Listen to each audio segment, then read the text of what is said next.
Dans cette vidéo, on va pratiquer les tests. Avant de commencer à les pratiquer avec Java pour voir ce que c'est qu'un test unitaire, il faut d'abord se souvenir des différents types de tests qui existent. Il y en a beaucoup plus, mais ici on présente les principaux. Donc les types de tests, on a les tests unitaires. Alors c'est quoi un test unitaire? C'est un test qui va tester un petit morceau de code, par exemple des méthodes dans une classe. On a les tests système, ce sont des tests d'une plus grande partie de l'API complète, par exemple, c'est-à-dire qu'on va voir l'application dans son ensemble, par exemple, ou une partie de l'application. On va introduire des données que l'on a préparées soi-même, sans obligatoirement que ce soit des données qui soient données par les utilisateurs pour voir si l'application se comporte conformément à ce qu'on avait anticipé, à la façon dont on attend qu'elle fonctionne. On a les tests d'intégration, ça ce sont des tests de différentes parties et on voit comment elles fonctionnent ensemble. Ça permet de voir comment, par exemple, deux classes vont pouvoir communiquer ensemble ou deux parties de l'application vont s'interfacer, communiquer ensemble. On a les tests d'acceptation, ça ce sont des tests qui vont être conduits par l'utilisateur final ou le représentant de l'utilisateur, par exemple le product owner dans la méthode de Scrum, où les utilisateurs finaux potentiels interviennent pour voir s'ils sont capables d'utiliser le logiciel comme prévu. Ça permet, à partir de données utilisateurs, de voir si le logiciel se comporte comme attendu. On a les tests de performance. Ça permet de voir si l'application est assez rapide. On a les tests de régression. Là, on a les tests de régression qui ne font que tout tester à nouveau chaque fois qu'on apporte un petit changement, juste pour voir si ce petit changement n'a pas renversé l'existant. Les tests de régression, ça consiste lorsque, par exemple, dans un programme, on ajoute une nouvelle fonctionnalité. Ça consiste à relancer tous les tests pour s'assurer que le programme, que les modifications que l'on a introduites dans le code n'ont pas changé le comportement des programmes qui existaient. Donc il faut relancer tous les tests pour s'assurer que tout fonctionne encore correctement. On a les tests de sécurité, qui sont appelés également tests de pénétration, pour voir si nous pouvons réellement repérer des faiblesses dans la sécurité du système. On a les tests de charge. Ça permet de voir si l'application peut gérer d'énormes charges de trafic en même temps. On a les tests de bout en bout. Ça permet de voir, ça permet de tester l'application dans son ensemble. On a encore une chose dont on doit parler, les TDD. Alors les TDD, c'est ce qu'on appelle le Test Driven Development. Alors qu'est-ce que c'est que les TDD? Ce sont des développements pilotés par les tests. Les bugs sont repérés assez tôt. Alors comment ça fonctionne? Au lieu de commencer par le code d'implémentation, on écrit en fait le test avant d'écrire le code d'implémentation. On commence par écrire le test et ensuite, à partir du test, va être déduit le code que l'on doit écrire. Alors que d'habitude, quand on n'est pas en TDD, on écrit d'abord la classe et on fait le test ensuite. Quand on est en TDD, on écrit le test d'abord et à partir de là va se déduire la classe. Alors, on verra un exemple dans cette vidéo.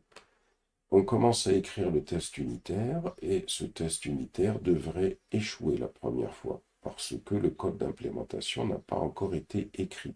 Mais cela oblige vraiment le développeur à réfléchir aux exigences avant de commencer l'implémentation.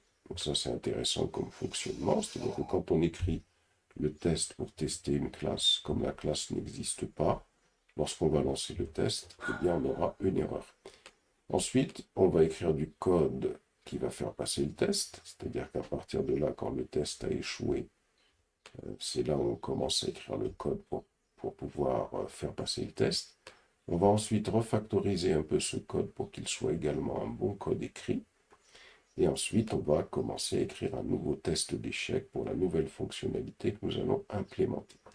les TDD. Alors sur un exemple, on va mieux comprendre comment ça fonctionne. Mais tout ça, ce sont des expressions à connaître. Alors, on va commencer par les tests unitaires. On va voir comment, avec JUnit. JUnit, c'est un framework de test pour Java, pour Spring Boot également, pour Spring également, pardon. On va commencer à voir comment JUnit fonctionne. Alors pour ça, on va lancer VS Code. Voilà.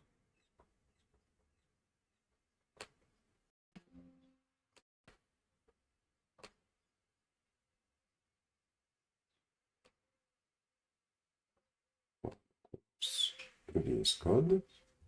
Une fois qu'on a lancé VS Code, on a des extensions installées. Donc on a l'extension Tab Java pour voir un peu les extensions. L'extension Pack pour Java doit être installée. Java, le Maven for Java doit être installé. Voilà, toutes les extensions Java, il faut qu'elles soient installées. Ça, c'est important. Ensuite, une fois que ces extensions sont installées, on va pouvoir créer déjà un petit projet Maven Java. Alors pour ça, on va se rendre sur le disque dur déjà pour commencer. Et quand on est sur le disque dur, on va créer un dossier mkdir par exemple, Maven test. Ce dossier, il va comporter le projet que l'on va créer maintenant. Une fois qu'on a fait cela, donc on va taper, alors soit on tape, soit on peut venir sur View ici, et on clique sur Commande Palette et on recherche Maven New Project. Voilà, Maven New Project. Et on va, par exemple, utiliser un type d'archétype, c'est-à-dire les archétypes, ce sont des modules qui vont nous permettre de créer des architectures de projets Maven prêtes à l'emploi. On a des archétypes pour créer des projets Java simples, des archétypes pour créer des projets Maven pour le web, par exemple, etc. Donc nous, on va créer un projet Maven avec l'archétype Maven Archétype Quick Start. Donc c'est un archétype qui contient un simple projet Maven Java. On clique dessus, on peut choisir la version 1.4. On peut laisser comme groupe ID comme point exemple, on valide. On peut laisser comme ID d'artefact démo, on valide. Le dossier dans lequel on va faire ça, c'est le dossier que l'on a créé, le dossier Maven test. C'est dans ce dossier-là qu'on va créer notre projet. Et à partir de là, on clique sur OK. Voilà, et puis là, il va donc créer notre projet Java dans le dossier qu'on a vu tout à l'heure. On attend, voilà, donc il crée notre projet Java. Alors là, il dit Define Value for Property version 1.0, donc on valide tout simplement ici. Il demande si on confirme tous ces paramètres pour le groupe ID, l'artefact, la version et le package. On valide. Voilà, à partir de là, il nous demande ensuite d'ouvrir Open le dossier qui contient le projet. Et voilà, donc on a un projet Java.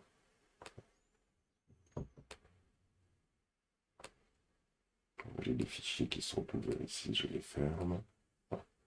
Et voilà, on a un projet Java qui a été créé avec le dossier SRC. Dans le dossier main, c'est là où on écrit les codes du projet Java. Et dans le dossier test, c'est là où on écrit les tests. Et on a le fichier pom.xml. Alors on ouvre le dossier test et le fichier app test que l'on a ici. On nous présente déjà un premier test, mais on va supprimer ce premier test. On le delete. La première des choses, pour écrire un premier test et voir comment ça fonctionne, juste pour voir comment les tests déjà fonctionnent, comment on peut lancer des tests avec Maven, on va revenir sur notre document qui est ici. Et ici, dans Utiliser JUnit, on va d'abord installer une dépendance, la dépendance org.junit.jupyter. On récupère cette dépendance. C'est cette dépendance qui va nous permettre d'écrire des tests. On revient sur notre code, on va dans pom.xml et là, on va tout simplement descendre ici pour ajouter cette dépendance. On peut arranger un peu cette dépendance. Voilà.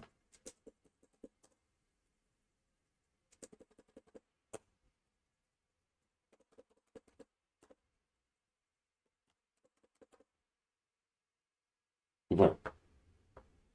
Et ici, voilà. Donc on a rajouté notre dépendance. Une fois qu'on a rajouté des dépendances, on va créer notre premier test pour voir comment ça fonctionne. Donc un test qui ne va rien tester en fin de compte, hein, juste pour voir comment on peut lancer un test. Alors comment on peut lancer un test? Ici, dans mon document, j'ai un test qui s'appelle test-test.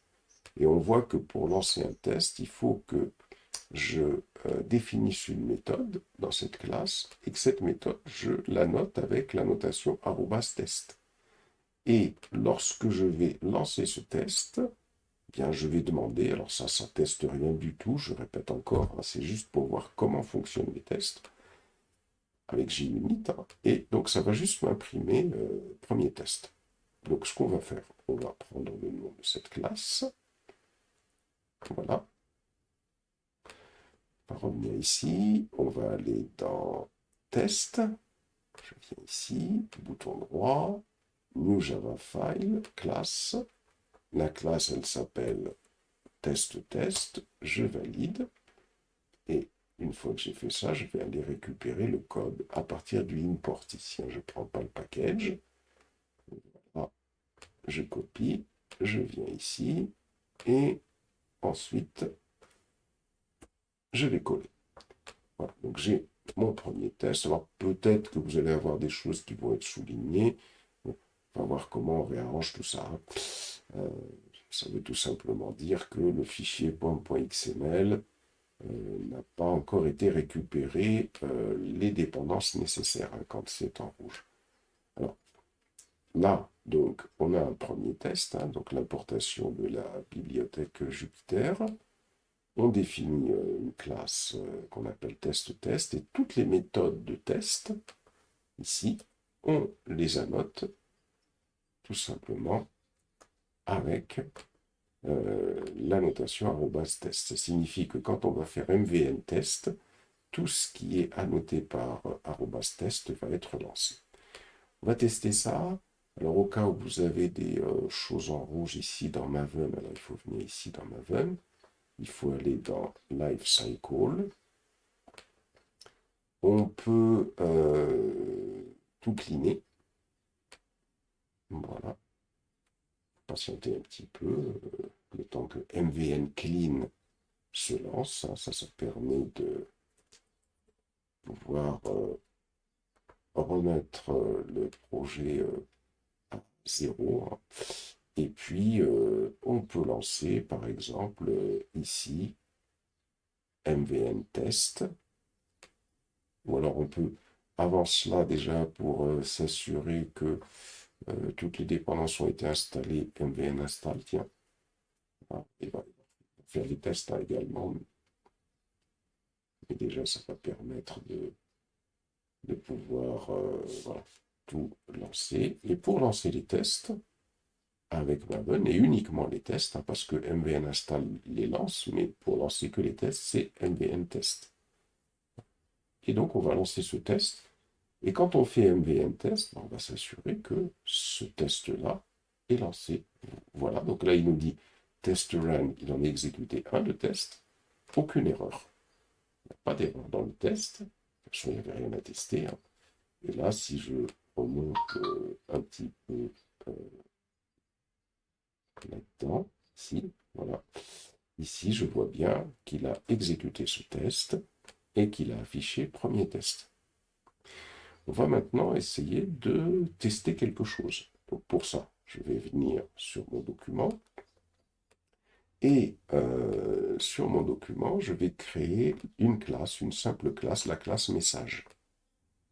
Donc, je prends le nom de la classe, hop, je viens ici dans VS Code, sur le dossier SRC, je vais dans le dossier main, hein, pas dans le dossier test, bouton droit, New Java File, classe, je colle le nom de la classe, message, hop, je valide, et cette classe va faire quelque chose de tout simple. Je vais juste définir une méthode qui est la méthode affichée, qui va juste retourner le message Hello World. Donc je récupère tout ça, hop, et je vais coller. Voilà, sauvegarde. Alors je peux aller pour indenter, réindenter, normalement je peux faire commande palette, et je recherche la commande réindente line. Voilà, ça va permettre de réindenter les lignes de code. Donc cette classe message ne fait qu'afficher, il y a une méthode qui s'appelle afficher, qui affiche le message Hello World. Quand on a envie de tester cette classe pour voir comment elle fonctionne, on a deux façons de procéder. Soit on exécute carrément cette classe, et on regarde si le message qui s'affiche c'est Hello World, on le regarde avec les yeux. Donc on pourrait faire quelque chose. Donc au lieu de faire ce test manuel, ce qu'on va faire, donc dans la classe app.java qui est ici, on va remettre cette classe telle qu'elle était en faisant des CTRL Z plusieurs fois pour revenir à sa forme initiale. Ensuite, on va aller dans le dossier exemple qui est ici. Et ici, donc on va faire un bouton droit, New Java File, donc c'est la classe. Cette classe, nous allons l'appeler, il faut aller sur le document, on va l'appeler message test, hein, puisque l'idée ça va être de tester avec le framework. Voilà, donc on va l'appeler message test ici. Et voilà, on valide. Une fois qu'on a fait cela, on va aller récupérer tout le code et on va l'expliquer. Voilà, on vient ici. Une fois qu'on est là, on colle. Une fois qu'on a collé, alors sauvegarder, hein, on peut aller sur View, commande palette, réindente line pour réindenter les lignes. Alors ici, qu'est-ce que l'on a dans ce test? D'abord, la classe, elle s'appelle message test. Ici, on a une première méthode qui s'appelle setup, qui est annotée avec @before each. C'est-à-dire qu'à chaque fois que le test sera lancé, un test sera lancé avec la notation @test, hein, puisqu'on a vu tout à l'heure que les méthodes que l'on annote avec @test, ce sont des méthodes qui vont être lancées dès qu'on va faire MVN test. Ça permet de lancer des tests. Eh bien, avant que la méthode affichée qui est annotée avec @test soit lancée, tout ce qu'on mettra ici sera exécuté une première fois. Et ensuite, ici, ce sera exécuté à la fin de la méthode affichée. Pour s'assurer de cela, ce qu'on va faire ici, on va faire un système. Là, on va faire un system.out.println, parenthèse, et ici on va écrire avant test. Et on va faire ici exactement la même chose, point virgule ici. Ça, c'est vraiment pour tester, hein, pour voir ce qui va se passer. Et ici, au niveau du tiers down, on va faire après test.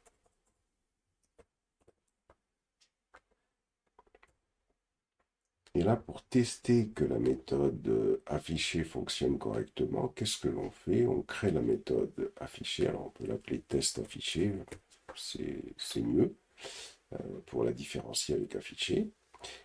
Donc, cette méthode, on la note avec @test. À l'intérieur, on instancie message.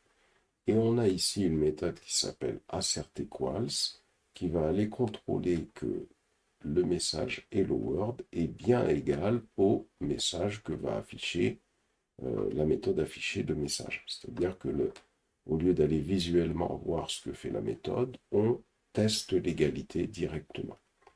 On va exécuter les tests pour voir comment ça fonctionne. Ce qui est bien, c'est que là, on a deux tests et que lorsqu'on lance ici, lorsque je lance MVN test, je clique là-dessus, tous les tests vont être lancés. C'est ça qui est bien, c'est ce dont on avait parlé dans le cours théorique, à savoir qu'il faut lancer tous les tests pour que il n'y ait pas de problème de régression. Ici, dans test run, on a bien deux tests qui vont être exécutés. Donc, si je remonte sur les tests, allons-y, on va voir ce qui s'est passé. Test run, donc on a test run 1, le premier test, c'est celui-là, test qu'on a vu tout à l'heure, et ce premier test-là, c'est un test qui va tout simplement afficher, je remonte pour le voir, voilà, qui va afficher le message premier test, voilà.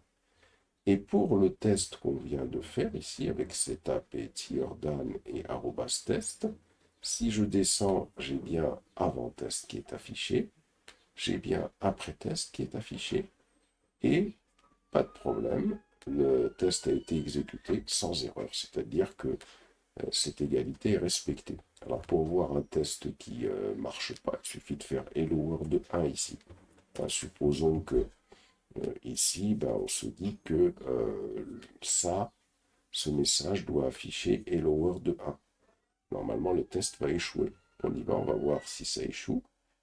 Venons ici, hop, je valide, et là, normalement, on va avoir un échec. Voilà, on a un échec du test. Donc, voilà, donc là, si je remonte, il y a deux tests qui ont été exécutés et il y a un test qui est pas bon.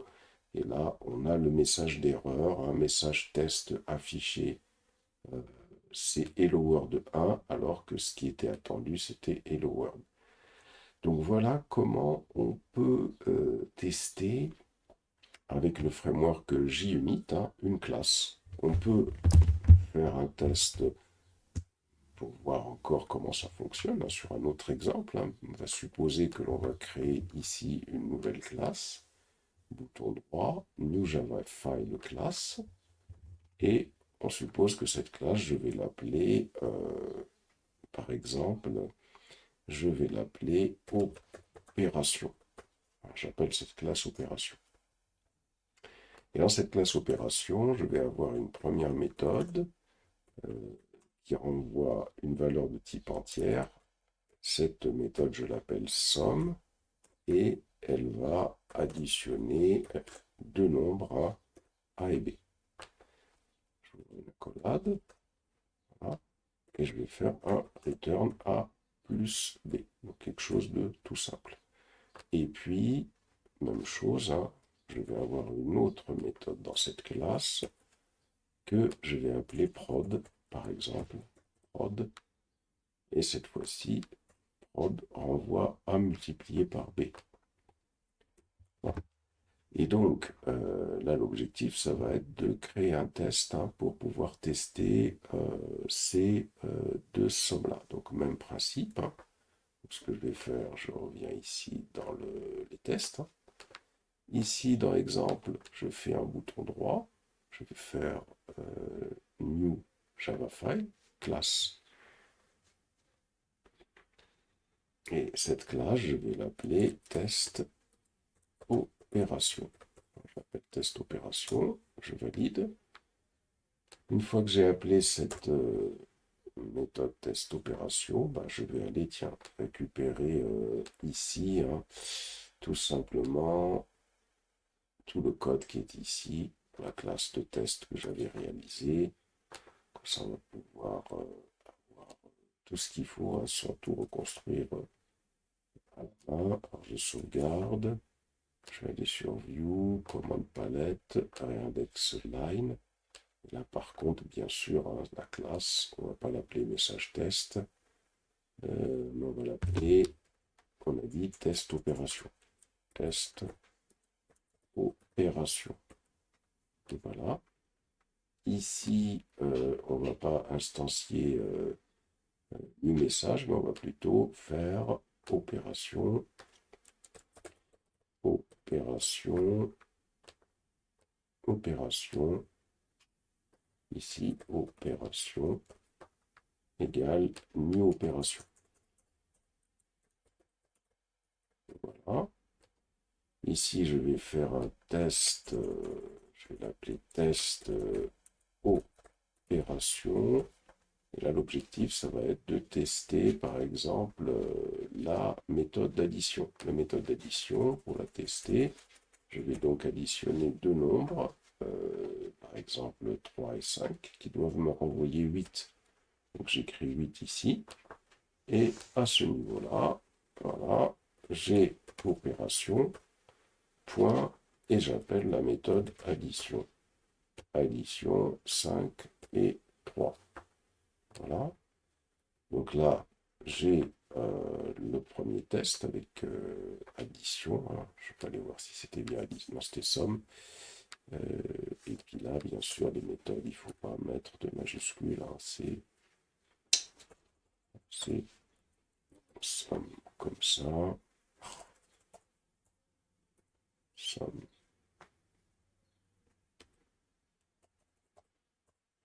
Je vais la réécrire.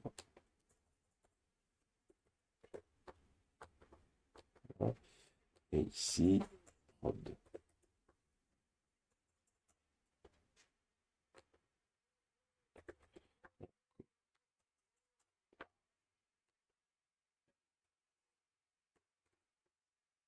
Voilà. Donc prod à ce niveau.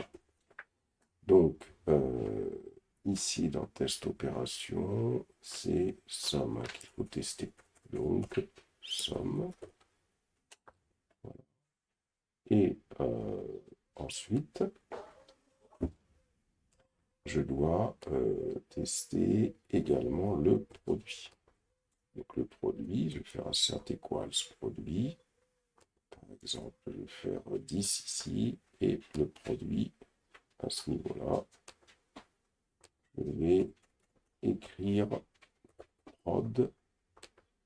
Et je vais lui donner 5 et puis 2, par exemple. Donc ça permet de s'assurer que les méthodes fonctionnent conformément à ce qu'on veut, qu'elles renvoient les bons résultats. On va tester tout ça hein, pour s'assurer que ça fonctionne correctement. Alors on va venir ici, on va faire un clear et on va faire on lance le test.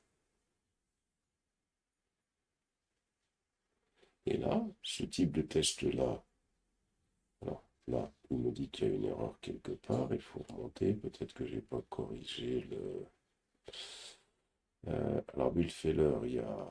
Oui, donc il y a une erreur, c'était... Oui, c'était le message. Hein. Message test, on va le remettre tel qu'il était le message test ici. On sauvegarde. On va refaire un clear ici et on va relancer le test. On lance le test.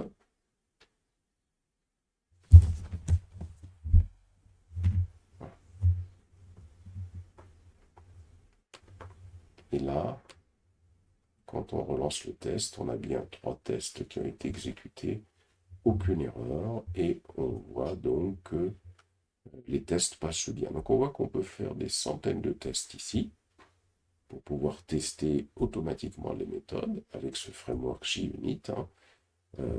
Et donc là, on peut avoir tout de suite si les méthodes fonctionnent bien et à chaque fois les tests sont relancés, sont tous relancés. Donc ce qui fait que quand on fait une modif quelque part, les tests sont automatiquement tous relancés.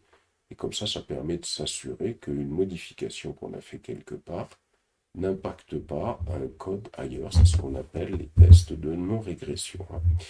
Donc ça c'est important. Et enfin pour terminer, dans test opération ici, pour voir comment on peut utiliser la méthode setup, eh bien, au lieu de mettre opération ici, par exemple, je pourrais juste à ce niveau-là définir cet objet de type opération. Et dans setup, ici, je vais demander à instancier opération. Quand on aura terminé, opération, attention avec un petit o ici, je vais demander à l'instancier, donc il sera instancié dans cette méthode. Et donc, on a expliqué que cette méthode, du fait qu'elle était annotée avec arrobas before each, elle va s'exécuter avant le arrobas test qui est ici.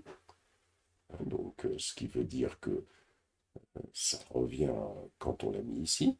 Et puis, à la fin, opération, je vais le faire pointer sur nul, par exemple, puisque je n'en aurai plus besoin. Si je relance, on va voir que ça marche de la même manière.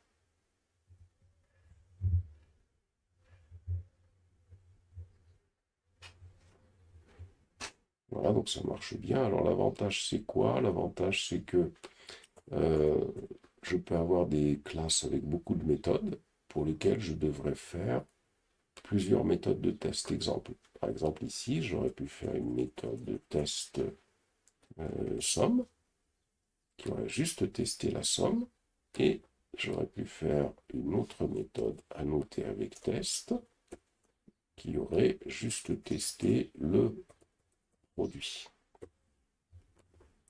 Et là, si je supprime ça, et si je supprime,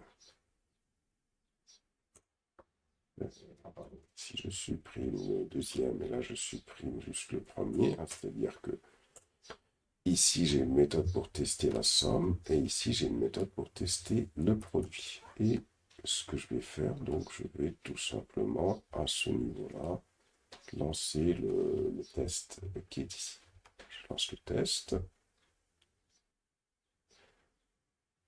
Voilà, on voit que ça marche, hein, c'est-à-dire que l'avantage, c'est qu'on n'est pas obligé de répéter tout le temps dans chaque méthode l'instruction qui est ici, hein, opération égale new opération. Et quand on n'en a plus besoin, opération, on lui affecte nul. Ainsi, on aura le garbage collector hein, qui va détruire donc cet objet. Voilà un peu pour comment on utilise la méthode JUnit dans Java, comment j'utilise ce framework.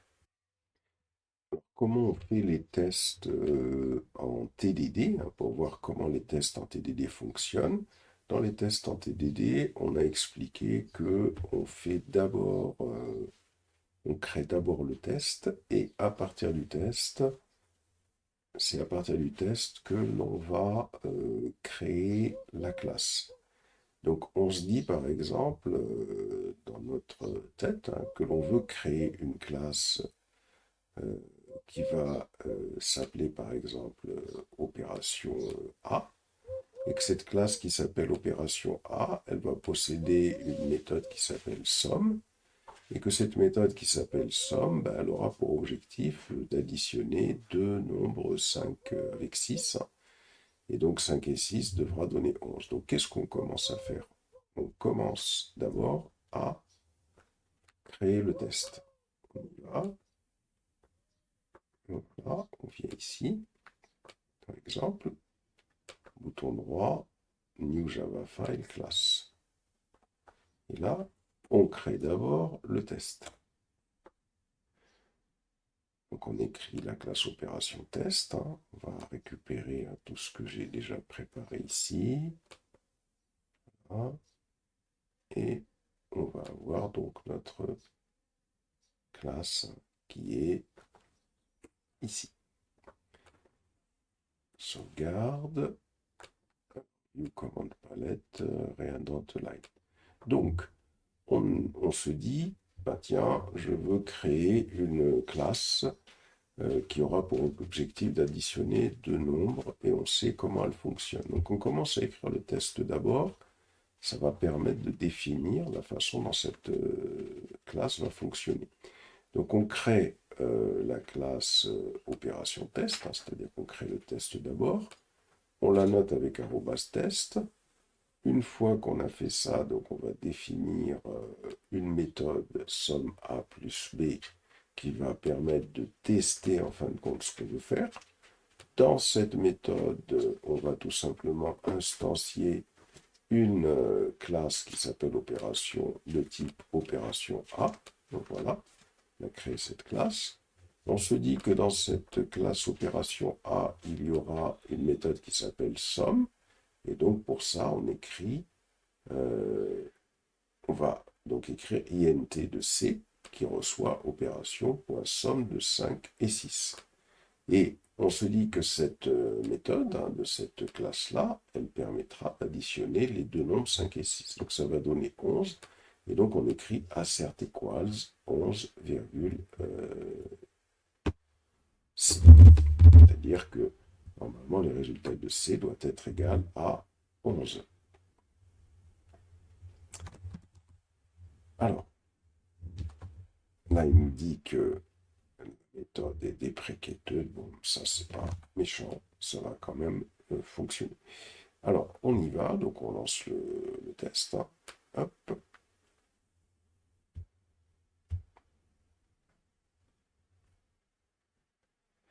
Et là, il y a une erreur. Il y a une erreur, tout simplement, il va nous donner l'erreur. Il nous dit la classe opération A, elle n'existe pas. Donc, qu'est-ce qu'on fait? On vient ici, sur opération A, on va sur Quick Fix, à ce niveau-là. Hop. Et il nous dit, bah, il faut créer la classe opération A. Je crée la classe opération A. Elle est là, cette classe opération A. Donc ça, c'est bien. Ici, pour la somme, même chose, il nous dit que cette méthode, elle n'est pas définie. Quick Fix, il nous dit qu'il faut la créer, cette méthode-là. Voilà, je la crée. Donc la méthode opération A, elle a été créée ici, hein, public int de somme I, int de I, int de J. Donc là, le fait qu'on ait eu des erreurs, ça nous a conduit déjà à les rectifier, ces erreurs. On continue. Donc on se dit, bon, ben, puisqu'on a fait la modif, hein, on recommence. On réexécute. On se dit, on va voir si cette fois, avec les modifs, ça marche. Et là, il y a encore un problème qui se pose. Si je remonte, il nous dit qu'il y a un problème. Alors d'abord, il nous dit opération test, somme, support d'opération, implément méthode de somme. Il nous dit, voilà, donc que c'est ça l'erreur. Hein. Donc on revient ici sur opération. Est-ce qu'il est passé? Ah mais je ne l'ai pas écrite où il fallait hein, la méthode, hein, puisque là il l'a créée dans test, hein, alors qu'il faut qu'elle soit créée dans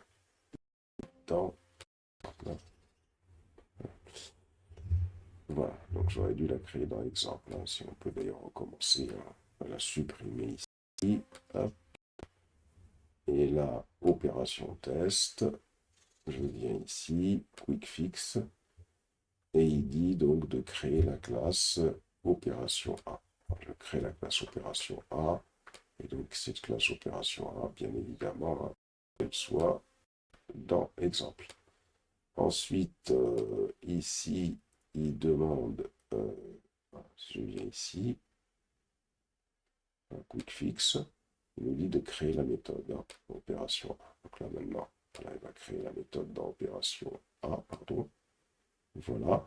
Et ça, le flow qui est ici, nous dit que c'était un problème, mais ici on sait que ça doit retourner I plus J1. et on reteste notre méthode. Il va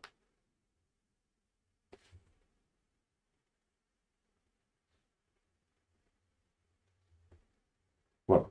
Dans les TDD, hein, l'objectif, c'est de créer le test d'abord.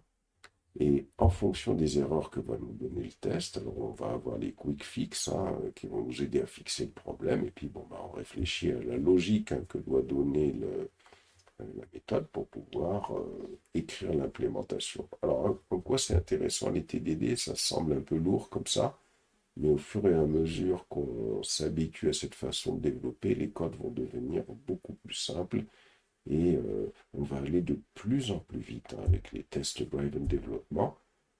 L'idée, c'est que comme on commence par les tests, eh bien, la couverture des codes sera de 100%, puisque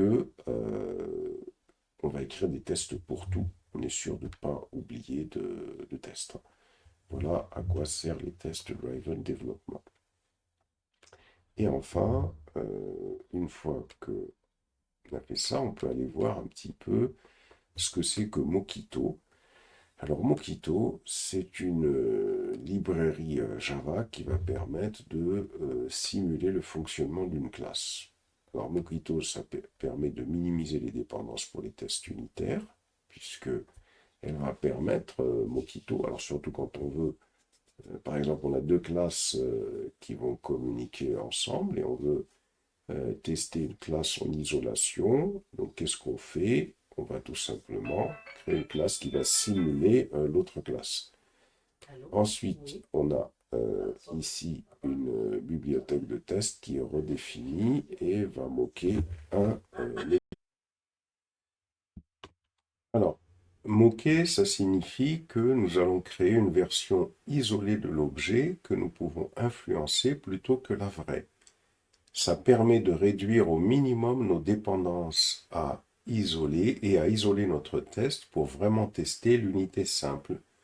On souhaite contrôler ce qu'un appel d'API doit renvoyer à des fins de test. Alors comment ça s'utilise Mockito? D'abord, il faut ajouter les dépendances. Ça, c'est les dépendances qui permettent de pouvoir utiliser Mockito. Donc je viens dans mon projet, dans le pom.xml qui est ici. Et dans le pom.xml, je vais tout simplement, à ce niveau-là, rajouter ces dépendances-là. Alors, view, commande palette, reindent-line. Voilà, ça ne les réindente pas dans le fichier XML. Bon, ça n'a pas d'importance. Voilà, donc je rajoute les dépendances. Après avoir rajouté les dépendances, je vais, par exemple, utiliser Mockito. Pour ça, je vais moquer un objet. Hein. Je vais moquer, par exemple, l'objet opération A. Puisque ici, hein, dans mon code, j'ai l'objet opération A qui est ici. Cet objet-là, c'est un objet qui retourne une somme. Donc cet objet-là, je peux le moquer, c'est-à-dire créer, grâce à la bibliothèque Mockito, définir le comportement, le même comportement que cette classe opération A. Donc ici, par exemple, alors pour voir ça à l'œuvre, hein, on va venir créer la classe opération A test Mockito. Bien, je descends un petit peu plus ici. Voilà. Bouton droit, New, Java Class. Voilà. Hop. Et je vais revenir ici. Je vais récupérer. Voilà. Je vais récupérer tout le code qui est ici. C'est voilà. à faire le copier-coller. Je reviens ici, hop, je vais récupérer jusqu'à là, et j'ajouterai la collade après. Voilà, donc je viens ici, je vais laisser le package, et puis j'ajoute la collade après, ici. Je sauvegarde. View commande palette, réindente line, voilà. Alors, comment ça fonctionne comment je parviens à moquer un objet? Donc, ici, j'ai cette classe @extendWith Mockito extension.class, grâce aux dépendances que j'ai rajoutées. Je crée une classe opération A, par exemple, le test Mockito. Et dans cette classe de test, il se trouve que j'ai besoin de l'objet opération A, mais je ne veux pas utiliser le vrai objet opération A qui est ici. Je vais tout simplement le moquer. C'est-à-dire que je ne vais pas utiliser cet objet, je vais moquer son comportement. Alors, comment je moque son comportement? Donc, j'écris @mock opération A, opération A. Donc, je vais définir un objet de type opération A et je vais utiliser la notation mock. Ensuite, ici, par exemple, je vais, dans cette app mock, je vais définir le comportement de cet objet que je suis en train de moquer. Et pour ça, comment je le fais? J'écris Mockito.when, donc when c'est une méthode statique de la classe Mockito. When, c'est-à-dire quand je réalise l'opération 5,6, quand j'utilise cette méthode somme de opération A et que je lui donne les deux valeurs 5 et 6, eh bien, then return, ça doit me retourner 7. C'est-à-dire que là, je moque le comportement de l'objet opération A. Je dis, tiens, que quand je lui donne deux valeurs 5 et 6, eh bien, ça va me retourner 7. C'est une façon de le moquer, cet objet. De dire que ça doit se comporter de cette façon-là. Ensuite, ici, à ce niveau-là, donc j'écris @test, et ici, dans le test, je vais tout simplement, maintenant que j'ai moqué l'objet, maintenant que j'ai défini comment il doit se comporter, eh bien, j'écris opération A.somme 5 et 6, eh bien, ça doit me donner, alors la valeur 11 plutôt, c'est 5 et 6, c'est 11. C'est plutôt 11 ici. Voilà. Exécutons déjà pour voir comment ça fonctionne. Est-ce que ça passe bien? On y va.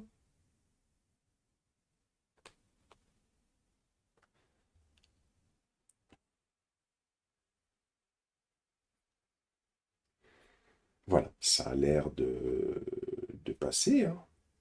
Donc là, alors, voilà, il a exécuté 5 tests. 1, 2, 3, 4, 5 tests. Ça s'est bien passé. Donc il n'y a pas de problème particulier ici. Alors, donc là, j'ai moqué cet objet de type opération A. Alors, à quoi ça sert de moquer un objet? À quoi ça sert? Parce que là, on ne voit pas l'utilité. On se dit, mais à quoi ça sert? Eh bien, on va le voir dans un exemple. Supposons que, ici, dans cette classe opération, je vais la transformer. Je vais faire en sorte que la classe opération utilise opération A, qui est ici.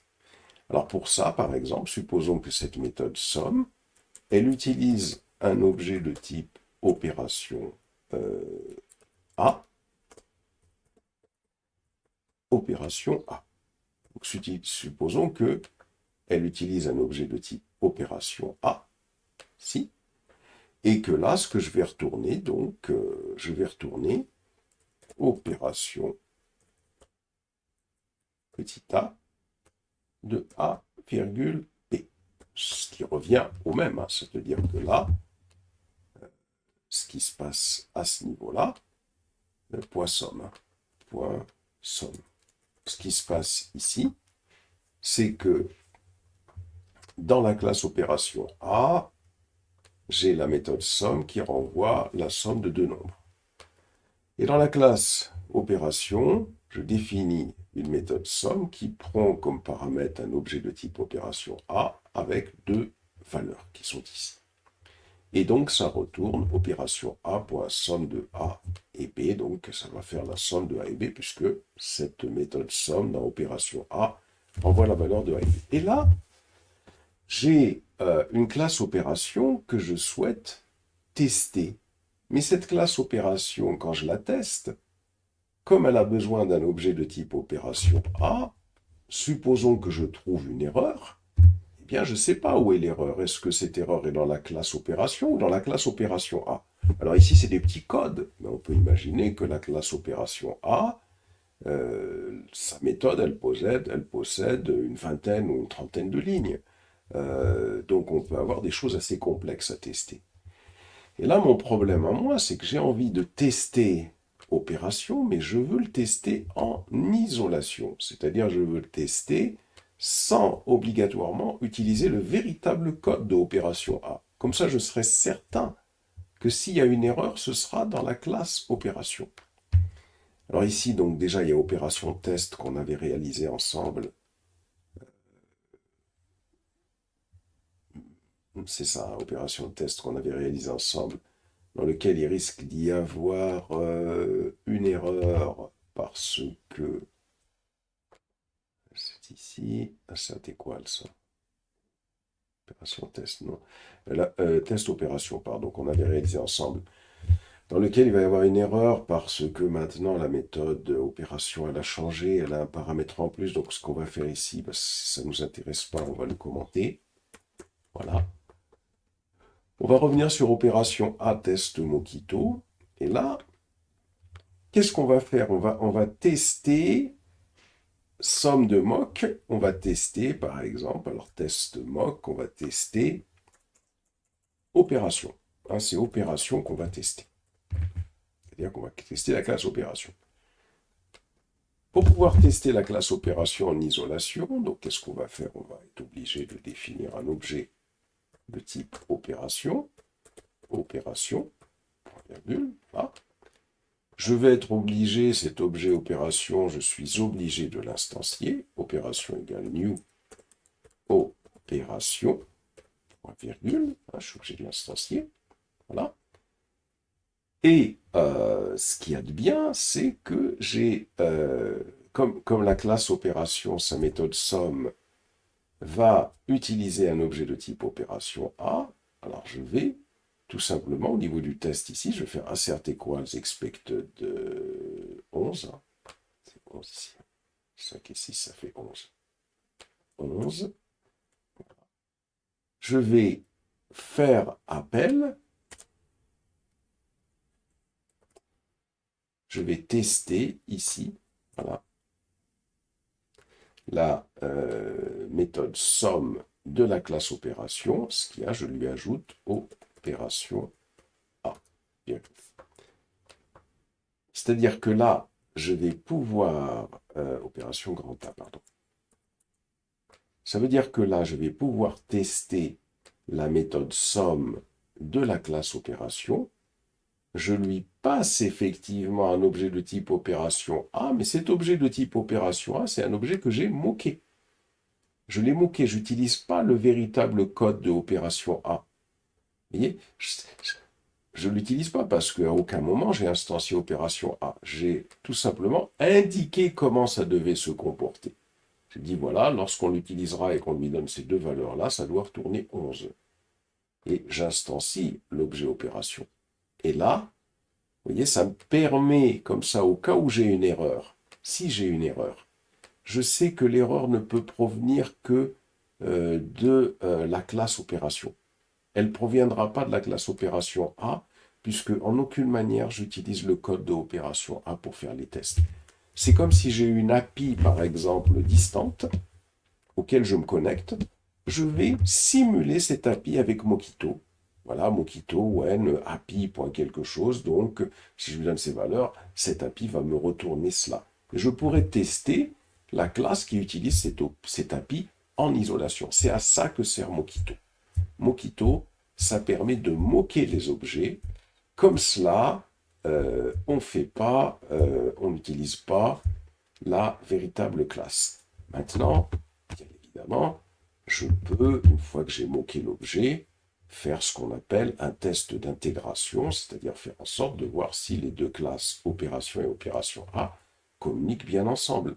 Et dans ces conditions-là, bien évidemment, ici, hop, hop, ça va être comme ça. Là, il faudra à ce niveau-là faire opération A est égal, opération A, pardon, est égal à new opération A. Voilà. Ici, je n'ai plus besoin du extend. Hop, je fais ça. Tout simplement à ce niveau-là. Je ne moque plus l'objet. Hein. Voilà, par exemple, ici, je vais faire hop, hop. C'est plus la peine de moquer l'objet. Si je voulais faire un test d'intégration, hein, cette fois-ci, qui va faire appel à la véritable classe opération A. Hein, donc, je vais faire un bouton droit ici, run test. Hein, je vais lancer que celui-là. Voilà. Et à partir de là, ben voilà, ça marche bien, ça c'est bien. Le test est bien passé. Donc, on voit que là, on a fait un test d'intégration, puisque cette fois-ci, on a fait appel au véritable code de opération A. Et ça, c'est extraordinaire, surtout quand Mockito, quand on a des API distantes que l'on veut, quand on a des API distantes, sans obligatoirement, lorsqu'on fait les tests, appeler la véritable API, puisque quand on utilise mock, ça veut dire que on teste la classe opération en isolation, sans appeler le véritable code. Ensuite, quand on veut faire un test d'intégration, il nous faut les deux classes. Voilà pour déjà ces premières explications.